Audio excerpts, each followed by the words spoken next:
የህንድ ቤተክርስቲያን የሚገርማችሁ ወንበር የለም ውስጥ ወንበር የሚዘጋጀው ጥግ ጥግ ላይ በጣም ለሸማግሌዎችና ለታመሙ ሰዎች ብቻ ነው።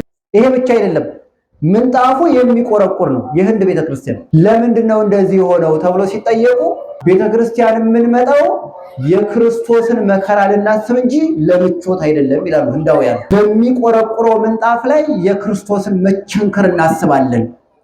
ቆመን ወንበራተን ሲደክመን ለኛ ሲል በሄሮድስ ፊት ታስሮ መቆም ክርስቶስ እናስባለን።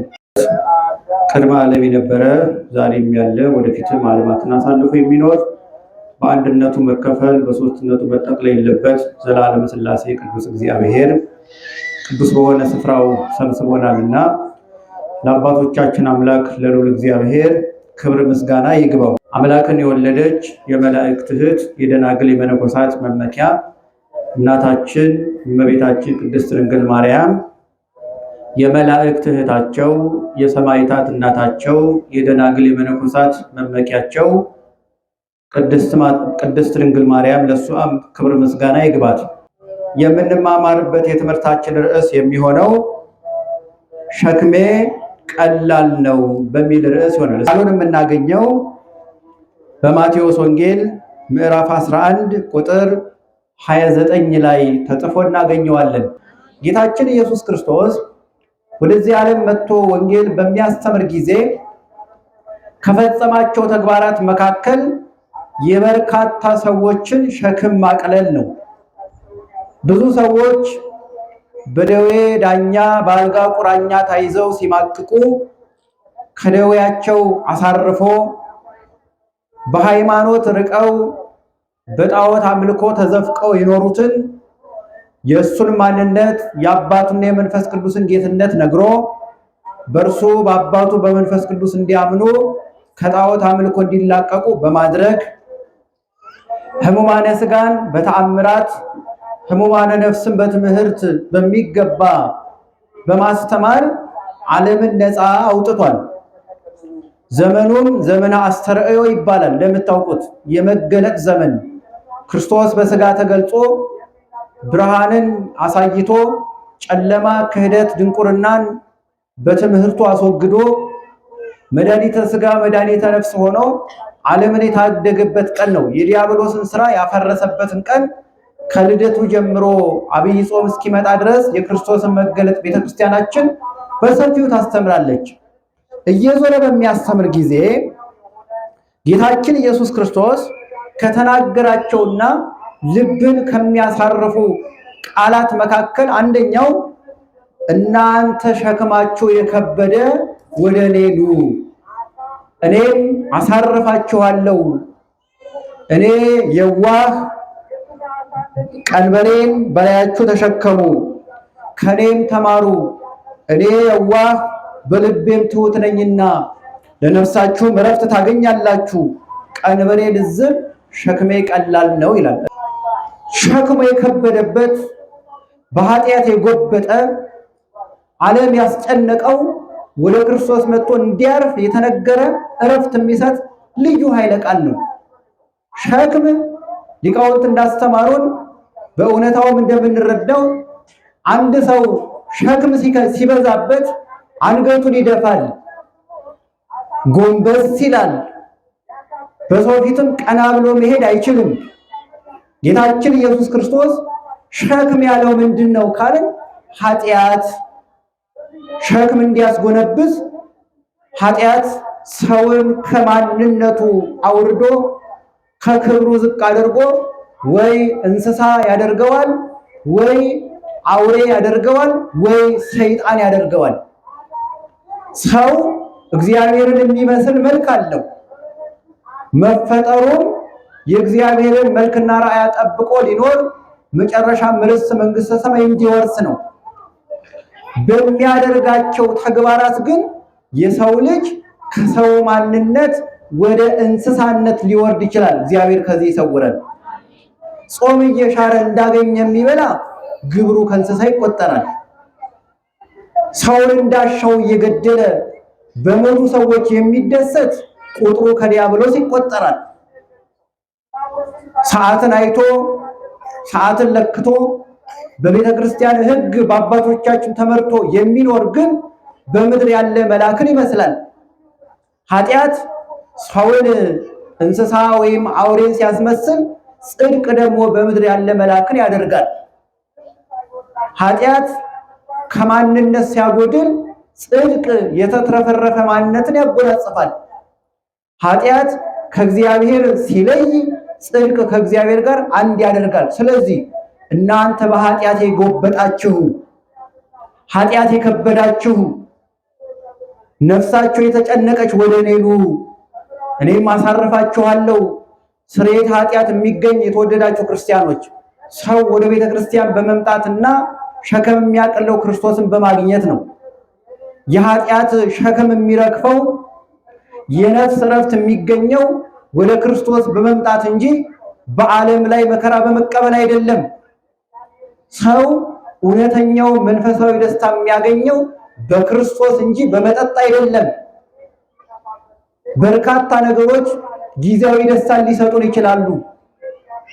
አዲስ ልብስ ስንገዛ፣ ጫማ ስንቀይር፣ የወደድነው ምግብ ስንመገብ፣ በርካታ ፈቃደ ስጋን ስንፈጽም እነዚህ ጊዜያዊ ደስታን ሊሰጡ ይችላሉ። የነፍሳችን ደስታ የነፍሳችን እረፍት ግን ጌታችን መድኃኒታችን ኢየሱስ ክርስቶስ ብቻ ነው።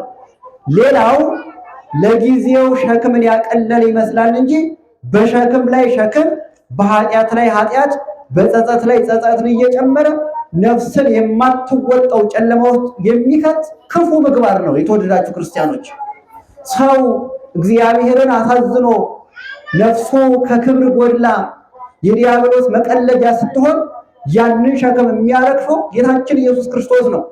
የታመመን ወደ ሕክምና ስፍራ እንደምንወስደው በኃጢአት የወደቀን ሰው ወደ ቤተክርስቲያን ነው የምናመጣው። ለምን? ቤተክርስቲያን ሐኪም ቤት እንጂ ፍርድ ቤት ስላልሆነች። ሕክምና ቦታ የሄደ ሰው የሕክምና ባለሙያው ሰውነቱን ዳሶ መርምሮ ደሙን ወስዶ መርምሮ የታመመውን በሽታውን ለይቶ ከደዌ ሥጋ የሚፈወስበትን መድኃኒት እንዲያዝለትና እንዲፈውሰው ጌታችን መድኃኒታችን ኢየሱስ ክርስቶስም የነፍሳችን መድኃኒት ነውና በኃጢአት የጎበጥን ጥሪዋን ቤተክርስቲያን የምታስተላልፈው ኑ ወደ ቤተክርስቲያን ኑ፣ ሸክማችሁን አቅልሉ፣ እውነተኛ መድኃኒት ክርስቶስን እወቁ፣ ስጋውን ብሉ፣ ደሙን ጠጡ፣ በንስሐ ታጠቡ እያለች ቤተክርስቲያን ጥሪዋን ታስተላልፋለች። ለሁላችንም ልቦና ሰጥቶን የቤተክርስቲያንን ጥሪ እንድንሰማ የእሱ ቅዱስ ፈቃድ ይሆንልን። ሸክም ሰውን እንዲያስጎነብስ ከማህበረ መላእክት የለየ ኃጢአት አዳምን ከክብር አሳንሶ ለ5500 ዘመን በመከራው ሲሰቃይ አሳይቶናል። የተወደዳችሁ በክርስቲያኖች፣ አንድ ሰው ሸክም ከብዶበት እንዳሻው መሮጥ እንደማይችል በኃጢአት የወደቀ ሰው ጸሎቱም፣ ጾሙም፣ በጎ ምግባሩም፣ በጎ አገልግሎቱ ሁሉ ቅድመ እግዚአብሔር እንዳይደርስ ኃጢአት እንቅፋት ይሆንበታል።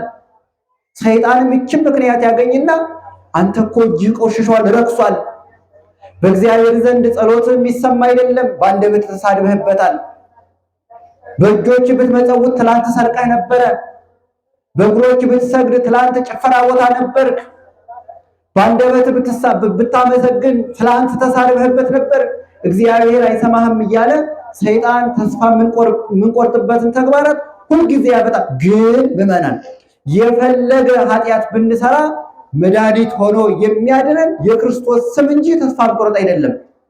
ለታመመ ሰው የሕክምና ስፍራ እንደምንጠቁመው ሁሉ በኃጢአት ታምም ያለው ላለ ሰው የምንመራው ወደ ቤተክርስቲያን ነውና ሸክማችንን እንዲያቀልልን የእሱ ቅዱስ ፈቃድ ይሆንልን።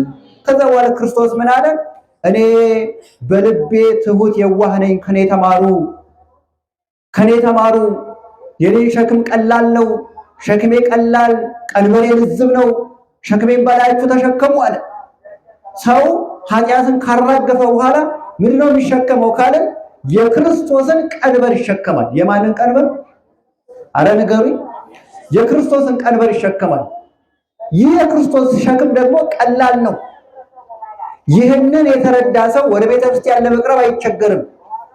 የክርስቶስ ቃል አብዛኛው ሰው ምዕመናን ከቤተክርስቲያን ከራቀባቸው ጉዳዮች መካከል የእግዚአብሔር ቃል ከባድ ነው፣ የእግዚአብሔር ቃል ጽኑ ነው፣ እንዳንፈጽመው ይከብደናል። ስለዚህ ሁሉን በሩቁ በማለት አብዛኛው ከልጅ ተሳልሞ ይመለሳል፣ ከቀረቡ ችግር ነው በማለት የእግዚአብሔርን አባትነት የረሱ ይህንን ቅዱስ ጎርጎርዮስ ሲያብራራ በዚህ ዓለም የሚኖሩ ክርስቲያኖች በሶስት ይከፈላሉ ይላል። በደንብ ስሙኝ፣ የትኛው እንዳላችሁ መርምሮ ራሳችሁን።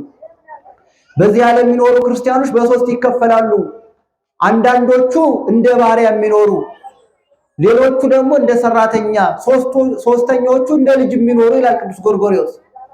እንደ ባሪያ የሚኖሩ የጌታቸውን ቅጣት ፈርተው ባሪያዎች ስራቸውን በአግባቡ እንደሚሰሩ፣ አንዳንድ ክርስቲያንም እግዚአብሔር ይቀስፋል በማለት መቅሰፍትን ፈርተው ቤተክርስቲያን የሚመጡ ሰዎች አሉ።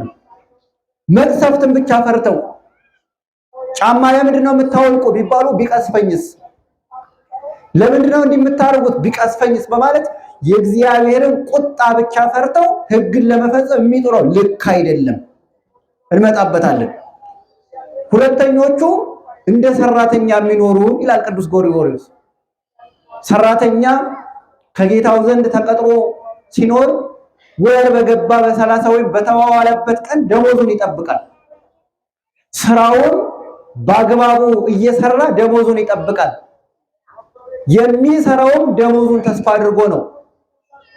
ከጌታዬ ስራዬን እየሰራው ወሩ ሲደርስ ይሄን ያህል ገንዘብ እቀበላለሁ በማለት ያንን የተሰፈረውን ገንዘብ ተስፋ አድርጎ ስራውን በአግባቡ ይሰራል። ቢያጎል ግን ከገንዘቡ እንደሚቀጣ ያውቃልና ስራውን በአግባቡ ይወጣል። አንዳንድ ክርስቲያን ይላል ቅዱስ ጎርጎርዮስ እንደ ሰራተኛ ነው። እየሰማችሁ ነው? እንደምን አመሻችሁ። እንደ ሰራተኛ ነው። ወደ እግዚአብሔር ቤት የሚመጡት የሆነ ነገር ፈልገው ነው። ሲታመሙ ብቻ፣ ስራ ሲያጡ ብቻ፣ ብቸኝነት ሲሰማቸው ብቻ ቤተክርስቲያን የሚመጡ አሉ። እግዚአብሔርን ጎዶሏቸውን ለመሙላት ብቻ የሚፈልጉት። ተማሪው ትምህርቱ እንዲገባው፣ ሰራተኛው ስራው እንዲቃናለት፣ ደሞዝተኛው ደሞዙ እንዲባረክለት ብቻ፣ የታመመ እንዲፈወስ፣ የሞተ ዘመድ ካለው እንዲማርለት የሆነ ነገር ፈልጎ እግዚአብሔር ቤት ይመጣል። ይሄም ልክ አይደለም። ጥቅም ፈላጊ ብቻ መሆን የለብንም። ለምንድን ነው የምትመጸውት ሲባል እንዲባርክልኝ ይላችኋል። አንዳንድ ሰው ባይባርክስ ልታቆመው ነው። ለምንድን ነው የምትሰግድ ሲባል የሆነ ነገር እንዳገኝ። ስርዓት አምልኮን እግዚአብሔርን ከጥቅም ጋር ማገናኘት ልክ አይደለም። ሶስተኞቹ እንደ ልጅ የሚኖሩ፣ እስቲ እንደ ልጅ የሚኖሩ በሉ። እንደ ልጅ የሚኖሩ፣ እንደ ልጅ በእናት በአባቱ ቤት ሲኖር እናትና አባቱ ባለጸጋ መሆኑ ድሃ ከእናት አባታቸው አይለይም። ሁልጊዜ ልጅ ነው። እናት አባቱ ጤነኛም ቢሆኑ በሽተኛ፣ ቢመቹትም ባይመቹትም ሁልጊዜ ልጆች ሆነው ይኖራሉ። አንድ ክርስቲያንም እንደ ልጅ መሆን አለበት። በቤተ ክርስቲያን ቢያጣም ቢያገኝም ከእግዚአብሔር መለየት የለበትም። ባለጸጋ ቢሆንም ባይሆንም፣ ደዌ ቢጸናበትም ቢለቀው፣ ስራ ቢያገኝም ባያገኝም ሁልጊዜ የእግዚአብሔር መሆን አለበት። የእግዚአብሔር ሆኖ መቀጠል አለበት። ጥቅም ፈላጊ ብቻ መሆን ክርስትና አይደለምና እንደ ልጅ ሆነ እንድንኖር አምላካችን እግዚአብሔር ይፍቀድልን። ስለዚህ ጌታችን መድኃኒታችን ኢየሱስ ክርስቶስ እናንተ ሸክማችሁ የከበደ ወደ እኔ ኑ እኔም አሳርፋችኋለሁ ካለ በኋላ የኔን ሸክም ተሸከሙ። የማንን ሸክም? የኔ ሸክም ቀንበሬ ልዝብ፣ ሸክሜ ምንድን ነው? ቀላል ነውና። ቀንበር ያለው ምንድን ነው ካልን፣ ቀንበር ያለው አባቶቻችን ወንጌልን ቀንበር ብሏታል፣ ሕጉን ቀንበር ብሏታል። እንደምታውቁት በግብርናው ዓለም ቀንበር ሁለቱም በሬዎች አንድ እንዲያደርግ ገበሬው ሳይቸገር እንደ ልብ ማረስ እንደሚችል ወንጌልም መለያየትን አጠፍታለች። በወንጌል የሚያምን ሰው በዘረኝነት አያምንም። ክርስቶስ ከተወለደ ጀምሮ ሁለት ሶስት ሰው የለም፣ ሁሉም በክርስቶስ አንድ ነው። የልደትን መጽሐፍ ወይም የማቴዎስ ወንጌል ምዕራፍ 2 ስታነቡት ጌታችን በበረት ሲወለድ እረኞችና መላእክት በአንድነት አንዱ ክርስቶስን አመስግነውታል። ክርስቶስ ከመጣባቸው ጉዳዮች መካከል አንደኛው የተለያየውን ሰው አንድ ለማድረግ፣ ሰውና እግዚአብሔርን፣ ሰውና መላእክትን፣ ሰውና ሰውን አንድ ለማድረግ ነው የመጣው። ክርስቶስ ከመጣ በኋላ አይሁዳዊ የሚባል የለም፣ ግሪካዊ የሚባል የለም፣ ወንድ የሚባል የለም፣ ሴት የምትባል የለችም፣ ሀብታም የሚባል የለም፣ ድሃ የሚባል የለም፣ በሽተኛ የለ፣ ጤነኛ የለ። ሁሉም በክርስቶስ ስንት ነው? አረ ንገሩኝ። እዚህ መካከል ለሀብታም የመጣ ወንበር አለ? ለጤነኞች ብቻ የተዘጋጀ ወንበር አለ? ሁሉም አንድ ነው። ወንበር ከሞላ መሬት ትቀመጣለህ። ታማሚም ብትሆን መሬቱን ዳብሳ ትፈወሳለች። ጤነኛም ብትሆን ጤናው ይጠበቃል። ይሄንን ምሕረት ያገኘነው ክርስቶስ ስለተወለደ ነው። ቀንበር አንድ እንዲያደርግ ወንጌል የተለያየው ማንነት አንድ ያደርጋል። ወደ ቤተ ክርስቲያን የመጣ ሰው የክርስቶስ ቅዱስ ሥጋውን ክቡር ደግሞ በአንድነት ይቀበላል ያለ መለያየት። ስለዚህ ወንጌልን ቀንበር ብሏታል። የገላትያ መልእክት ምዕራፍ 3ን ብታነቡ አይሁዳዊ የለ፣ ግሪካዊ የለ፣ ወንድ የለ፣ ሴት የለ፣ ሁሉም በክርስቶስ ስንት ነው? አረ ንገሩኝ። አንድ ነው። ይህን አንድነት የሰጠን ቅዱስ እግዚአብሔር ስሙ የተመሰገነ ይሁን። ስሙ የተመሰገነ ይሁን። አመስግኑት ከፍ አድርጋችሁ።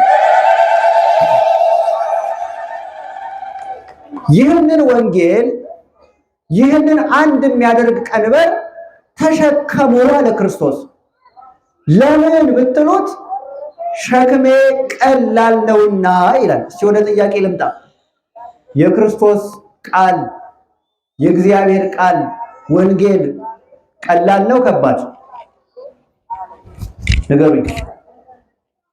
ንገሩኝ። የክርስቶስ ቃል የወንጌል ሕግ ቀላል ነው ከባድ? ቀላል ነው ከባድ? ንገሩኝ። ቀላል ነው። እሺ ልጠይቅ። ቀኝህን ሲመታ ቀላል ነው ከባድ? በሉ መልሱ ብላችሁ የለ? አሁን መልሷት እስቲ። ቀላል ነው ከባድ? ለምን አየኸኝ ብሎ ሸሚዝ ሲሰበስብ አላያችሁም? ጎረምሳ ለምን አየኸኝ ብሎ እንኳን ተመቶ ልላችሁ ፈልጌ ነው። እንኳን ተመቶ ሊደግም ምን ነው አየኸኝ ብሎ። አይን ብታስት ካንተ አውጥተህ ጣላት። ሁለት አይን ኖሮ ወደ ዘላለም እሳት ከምትገባ አንድ አይን ኖሮ ወደ ዘላለም ሕይወት ብትገባ ይሻልሃል። ቀላል ነው ከባድ? መልሱ። ቀላል ነው? አይን ማውጣት ቀላል ነው? እሺ በጥፊ መመታት ቀላል ነው? ከባድ ነው። ስለ ክርስቶስ ብሎ በእሳት መቃጠል፣ በሰይፍ መቆረጥ፣ በመጋዝ መሰንጠቅ ቀላል ነው ከባድ? አረ ንገሩኝ። እና ክርስቶስ ለምን ቀላል አለ? ክርስቶስ ቀላል ነው ይላል። እኛ ደግሞ ስናነበው ከባድ መሰለን። መጽሐፍ ቅዱሱን ስናነበው እውነት ነው።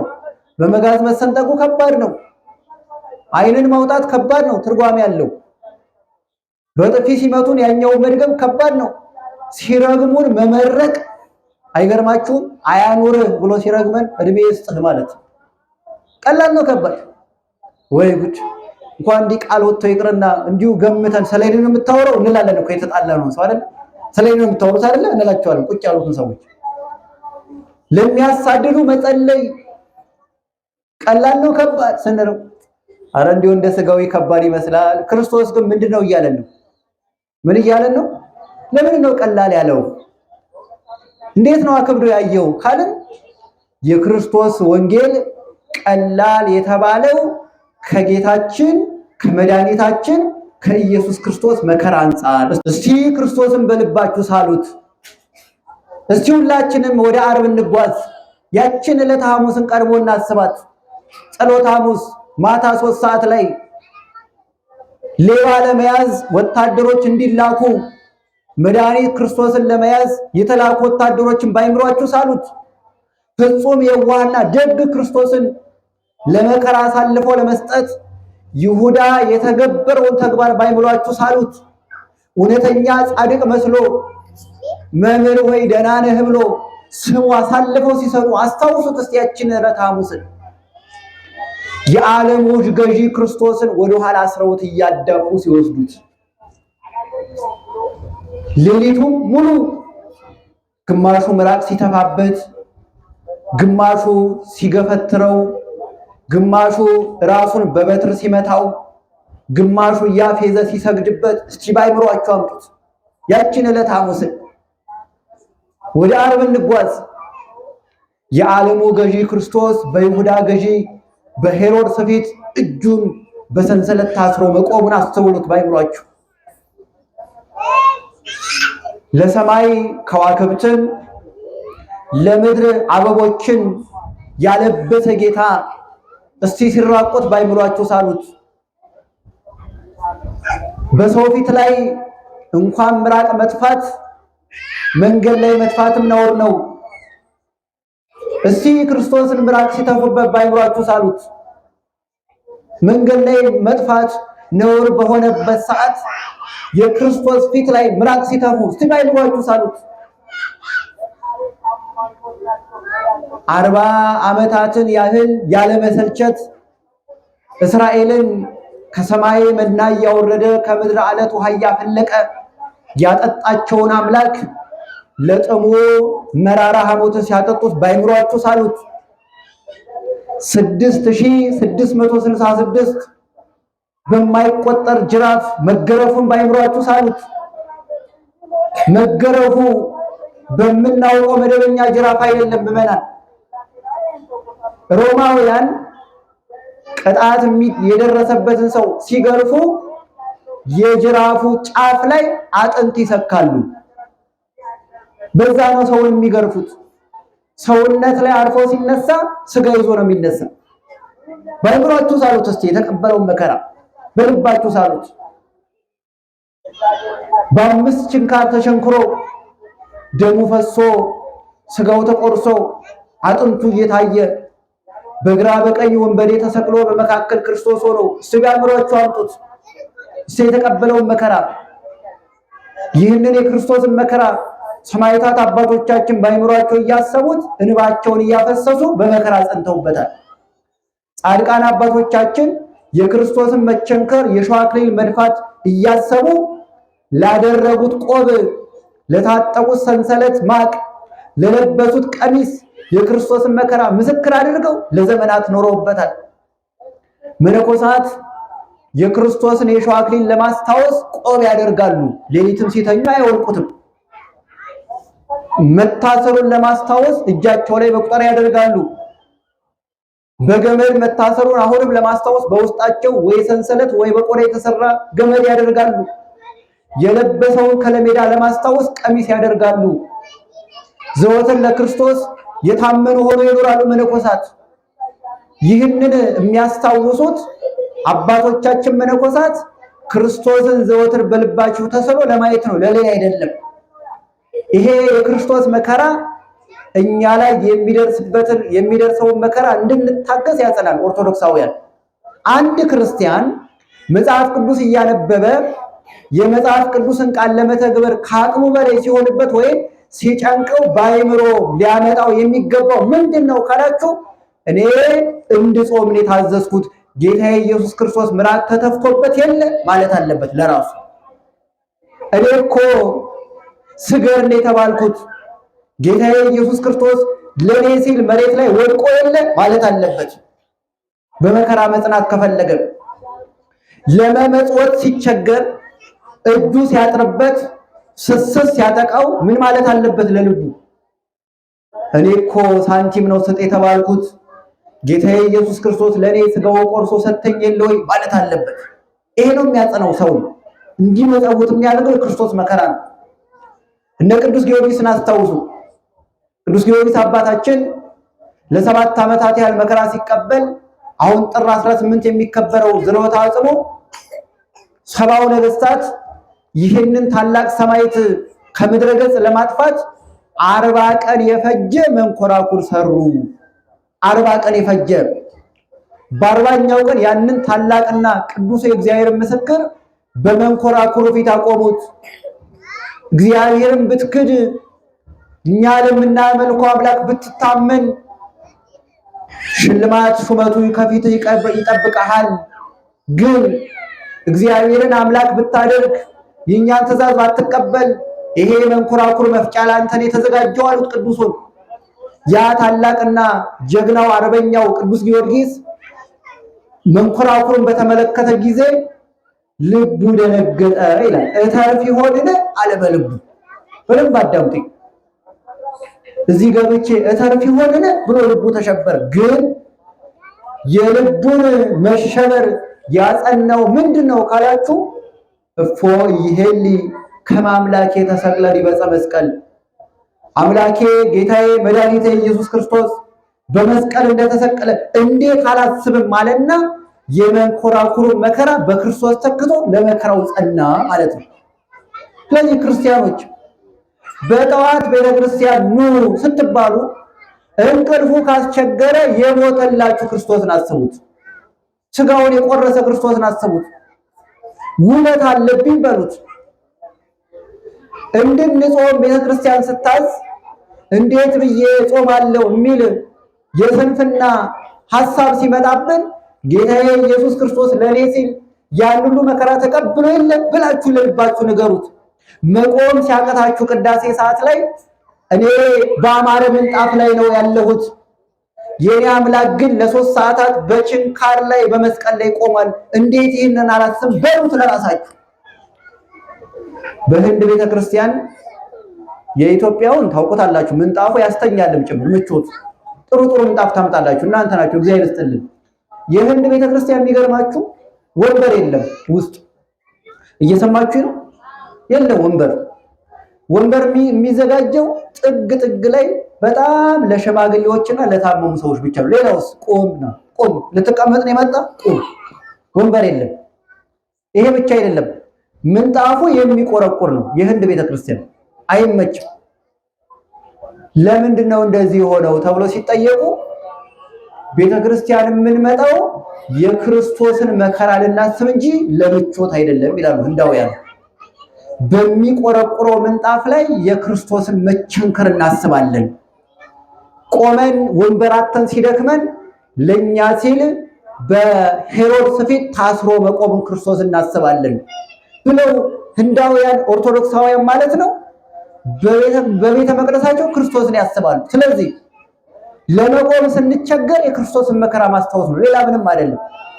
በጎ ስራ ለመስራት ከአቅማችን በላይ መስሎ ሲታየን አይደለም፣ ከኛ በላይም አይሆንም፣ ክርስቶስ ያውቀዋልና።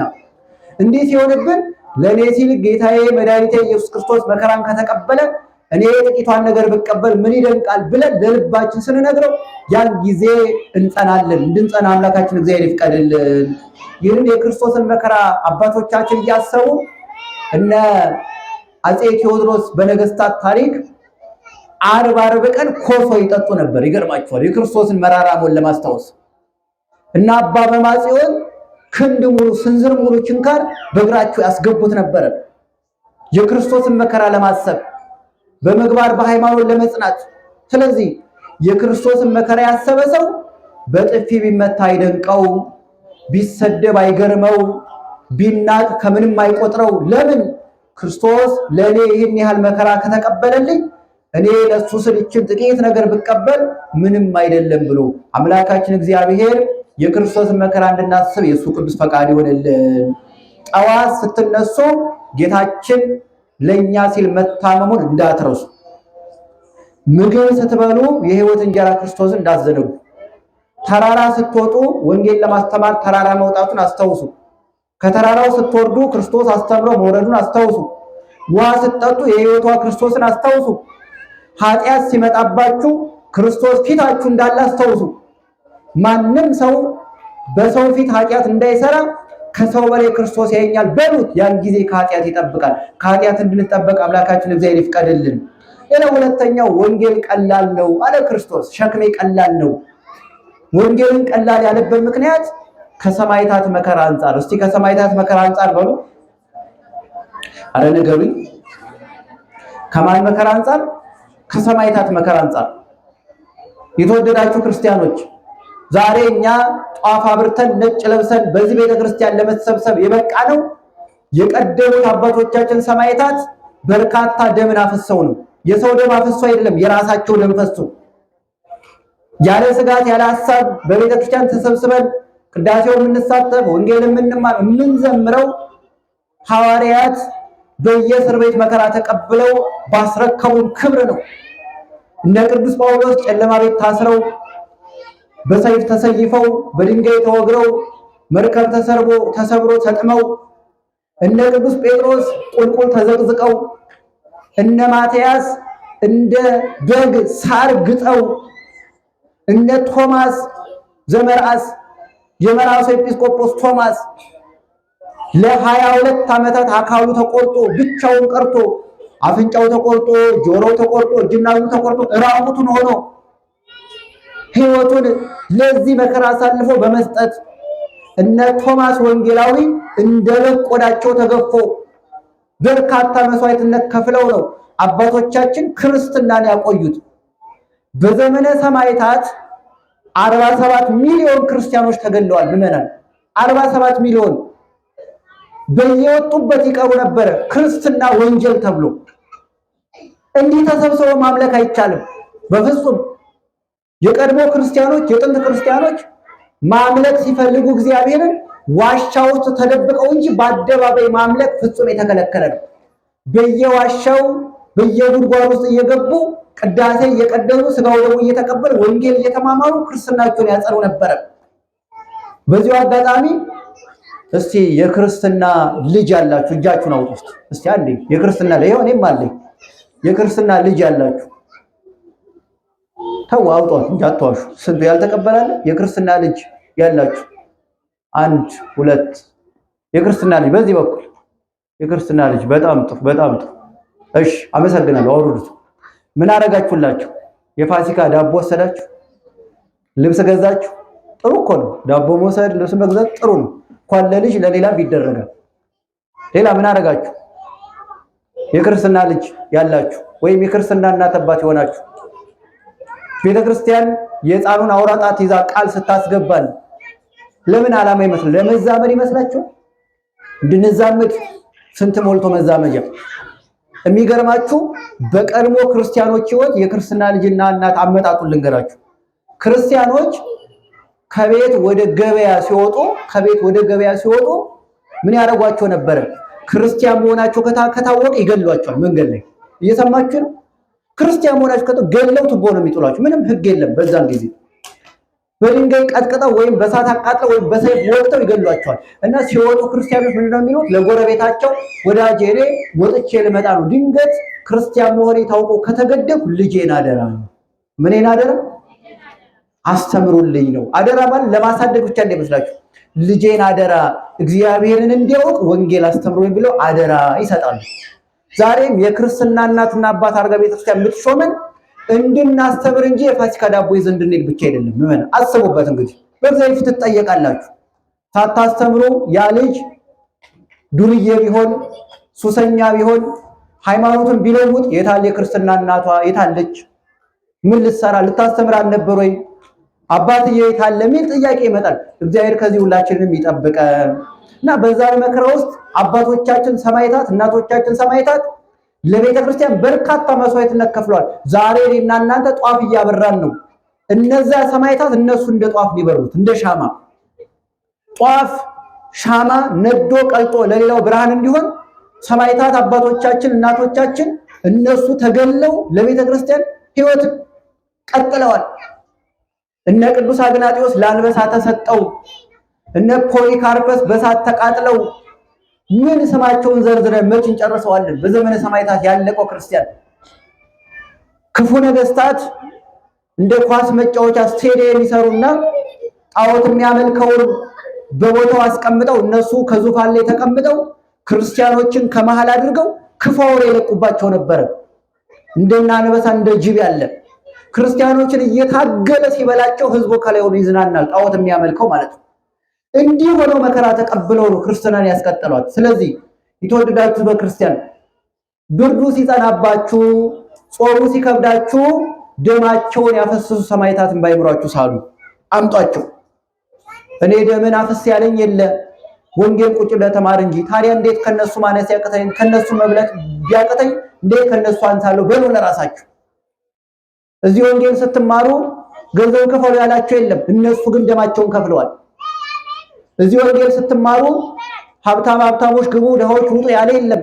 ሁላችሁም ግቡ በነፃ ተብላችኋል። ያን ጊዜ በዘመነ ሰማዕታት በነፍሳቸው ተደራድረው ነው ወንጌል ለመማር የሚሰበሰቡት።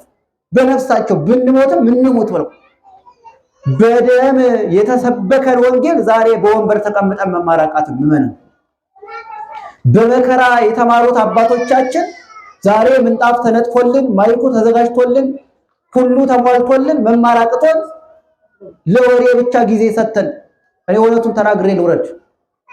አብዛኛው አብያተ ክርስቲያናት ስንሄድ ወንጌል የሚማር ጥቂት ክርስቲያኖች ናቸው። አብዛኛው ጥግ ይዞ ወሬ የሚያወራ ይበዛል። እውነት ወይ ተሳሰብ ንገሩኝ እንጂ እውነት ነው። መዝሙራት ተዘመሩ ሰብሰብ በሚል ለወንጌል ሁሉም ጥግ ይዞ ስልኩን የሚጎረጉር አለ። እንግዲህ የሚሰማችሁ ልብ እንድትገዙ ነው። ሁለት ሶስት ሆኖ የሚያወራ አለ። መቅረብ እየቻለ የማይቀርብ አለ። ሰማዕታትን ብታስቡ ግን ዋሻ ውስጥ ሆኖ በዚህ በኩል በፈረስ እያለፈ ወታደሮች ወንጌል ይማሩ ነበር። ብንሞት እንሙት ብለው የነሱ በረከት በሁላችን ላይ ይደርብን። ስለዚህ እነሱን ማስታወስ የክርስቶስን ቃል ለመፈጸም ያተጋል። ሌላው ሶስተኛው እንዳይመሽብን የወንጌል ቃል የወንጌል ትእዛዝ ከባድ ነው ቀላል ካልን ቀላል ከምን አንፃር? ከመንግስተ ሰማያት ጣዕም አንፃር ወይም ከመንግስተ ሰማያት ዋጋ አንፃር። እስቲ በሉ ከመንግስተ ሰማያት በሉ ዋጋ አንፃር። ከምን አንፃር? ከመንግስተ ሰማያት ከሱ አንፃር ወንጌል ምንድን ነው? ቀላል ነው። ለወንጌል መስዋዕትነት ብንከፍል ከመንግስተ ሰማያት አንፃር ቀላል ነው በጣም። ሰው ተስፋ የሚያደርገውን መንግስተ እግዚአብሔርን ካሰበ በመከራ ይጸናል። በየመስሪያ ቤቱ ተቀጥረን የምንሰራው ደሞዛችንን ተስፋ አድርገን እንደሆነ ሁሉ መከራ ቢመጣብን የእግዚአብሔር መንግስት ተስፋ ካደረግን ምንም የሚጎልብን ነገር የለም። ምመና እንጸናለን። አንድ ታሪክ ልንገራችሁ። በኦሪት ዘፍጥረት ምዕራፍ 29 ምዕራፍ 30 ተጽፎ ታገኙታላችሁ። ያዕቆብ የሚባል የይስሐቅ ልጅ ከወንድሙ ከኤሳው ጋር ተጣልቶ ወደ አጎቱ ወደ ላባ ተሰዶ ሄደ። ስሙኝ ታሪኩ በደንብ። ወደ አጎቱ ወደ ላባ ተሰዶ ሄደ። በዛ በስደት ሲኖር ወደ አጎቱ ዘንድ ሲገባ ራሄል የምትባል መልከ መልካም ሴት አየ። ማን የምትባል? ራሄልን አየ። ወደ አባቷ ቀረብ ብሎ እንደ ሕጉ እንደ ስርዓቱ እቺን መልከ መልካም ልጅህን ወድጃታለሁና ዳርልኝ ብሎ ይጠይቀዋል። እሺ እድርልሃለሁ፣ ግን እቺን ሴት ልጄን እንድድርልህ ለኔ 7 ዓመት ተገዛልኝ ይለዋል። ስንት ዓመት? ብዙ ነው ትንሽ? አቤት የዛሬ ወጣት 2 ዓመት ብዙ ነው ይላል፣ እንኳን 7። እሺ ብሎ ያዕቆብ ራሄልን ለማግኘት 7 ዓመት ለአባቷ በጎቹን እየጠበቀ የሚያዘውን እየሰራ ተገዛ። 7 ዓመት ሞላ። ሰርግ ተደገሰ። እንደ አዲስ አበባው ያይደለ ተሸፍና ገባች። እዚህ ተገልጠው በግድዩን እያሉ እንዲህ እያሉ አይደለ? ተሸፍና ገባች። አድረው ጠዋት ላይ ሲነቁ ሌላ ሴት ወላ ተገኘች። ልያ ትባላለች፣ እህቷ፣ ታላቅ እህቷ። ያዕቆብ ተቆጣ። ወደ አባቷ ሄዶ እኔ ለ7 ዓመት የተገዛሁት ራሄልን ለማግኘት ነው፣ እንዴት ትሸውደኛለህ አለው። እኔ በሀገራችን ልማድ ነው የፈጸምኩት። በሀገራችን ታላቅ እያለ ታናሽ ምን አይልም አያገባም ማለት። ግን ታዲያ ምን ይሻላል ሲለው ራሄልን ትፈልጋለህ? አዎ ሌላ 7 ዓመት ድገም። ስንት ዓመት? 14 ዓመት። በስመ አብ። ያዕቆብ ግን ራሄልን ይወዳት ነበርና ሌላ 7 ዓመት ደገመ። 14 ሆነ። 14 ዓመት ሲፈጸም እንደ ሕጉ እንደ ስርዓቱ ሙሽሪት ተሸፍና ገባች። በአሁኑ አላታለለውም፣ ራሄልን አገኘ። በራሄል ምክንያት ሌላ 7 ዓመት ደገመ። ስንት ዓመት? 14 ዓመት ተገዛ። ሳያንጎራጉር መገዛቱን ጨረሰ። ራሄልን አገኘ። ወዳጄ ሆይ ይላል ቅዱስ ዮሐንስ አፈወርቅ፣ ያዕቆብ ለራሄል 14 ዓመት መገዛት እንዳልሰለቸ አንተም ለመንግስተ ሰማይ ለዘላለም መገዛትን አትሰልች ብሎ ይናገራል። አያችሁ አይደል እንዴት እንዳነጻጸረው። ያዕቆብ ለራሄል መገዛት እንዳልሰለቸ አንተም ለመንግስተ ሰማይ ለዘላለም መገዛትን አትሰልች። ስለዚህ ብርድ ቢጠብሳችሁም ቻል ማድረግ ነው። መከራ ቢመጣም ቻል ማድረግ። ስለማን ውበት? ስለ መንግስተ ሰማይ ውበት። አባቶቻችን መከራ ተቀብለው ክብር እንዳገኙ እንበለ መከራ ይትረከብ ጸጋ፣ ያለ መከራ ጸጋ ክብር አይገኝም ብለውናልና መከራ ሳይቀበሉ በአባቶቻችን መንገድ ሳይጓዙ የሚገኝ ክብር የለም። እና ኦርቶዶክሳውያን መንግስተ ሰማይን የምናስብ ከሆነ ክብራችንን የምናስታውስ ከሆነ የእግዚአብሔርን ፍቅር የምናስብ ከሆነ ሸክሙ ሁሉ ይቀለናል። ወንጌልን ለመፈጸም ወደኋላ አንልም። የአባቶቻችንን ሃይማኖት ለመፈጸም አናፈገፍግም። እንደነሱ እንድንሆን አምላካችን እግዚአብሔር ይፍቀድልን። በመጨረሻ ቤተክርስቲያን እንዳንመጣ እንደ ምዕመናን እንዳናስቀድስ ሥጋው ደሙ እንዳንቀበል በህሊናችን ዲያብሎስ ከሚያመጣቸው ክፉ ሐሳቦች መካከል አንተ ረክሰሃልና ጸሎትን እግዚአብሔር አይሰማህም ነው። ሸክማችን እንዳይቀል በእጆች ሰርቀሃል፣ በእግሮች ወደ ክፉ ቦታ ሄደሃል፣ አንደበት ዘፍኗል፣ ተሳድቧል፣ እጆች ክፉ አድርገዋል፣ ሰው አንቀው ገለዋል። ስለዚህ ቤተክርስቲያን መተህ እጅን ብዘረጋ እጅ የረከሰ ነው። በአንደበት ብትዘምር ብታመሰግን አንደበት ረክሷል፣ አይኖችህም ቆሽሸዋል፣ እግዚአብሔር አይሰማህም የሚል ድምፅ ሲያመጣብን ጌታዬ ኢየሱስ ክርስቶስ ከኔ ኃጢአት በላይ ነው። እስቲ በሉ ጌታዬ ኢየሱስ ክርስቶስ በሉ ከኔ ኃጢአት በላይ ነው። ከማን ኃጢአት በላይ ነው? ከሁላችንም ኃጢአት በላይ ነው ክርስቶስ። የሱ ውሃነት የኛ ኃጢአት አያደፈርሰው። ትንሽዬዋ ምንጭ ቢጫወቱበት ወይም ቢነኩት ይደፈርሳል። እውነተኛው ውሃ ክርስቶስ ግን ዓለም ሁሉ ገብቶ ቢታጠብበት የማይደፈርስ ምንጫችን ነው። ለስም አጠራሩ ክብር ምስጋና ይግባው። አመስግኑ ከፍ አድርጋችሁ። እዚህ መካከል መተን እንባችንን አፈሰን እጃችንን ዘርግተን ለክርስቶስ ዘምር እንዳንቀደስ ክፉ ህሊና በህሊናችን እያመጣ በዚህ ቦታ መቆም ይሄ ቅዱስ ነው አንተ ርኩስ ነህ፣ የምታያቸው ምዕመናን ቅዱሳን ናቸው አንተ ርኩስ ነው ውጣ የሚል ህሊና ሲያመጣብን ወዳጄ የታመመ ሰው ወደ ሐኪም ቤት ይሄዳል። እኔ ታመሜ ነው ወደ አምላኬ መጥቻለሁ በሉት። ለራሳችሁ እንዲፈውሰኝ መጥቻለሁ፣ ሸክሜ እንዲያቀል መጥቻለሁ ተወኝ በሉት። ክፉ ህሊና ሲያመጣብን ይሄ የኔ አይደለም ያንተ ነው ተወኝ በሉት። ያን ጊዜ ጥሎ ይሄዳል።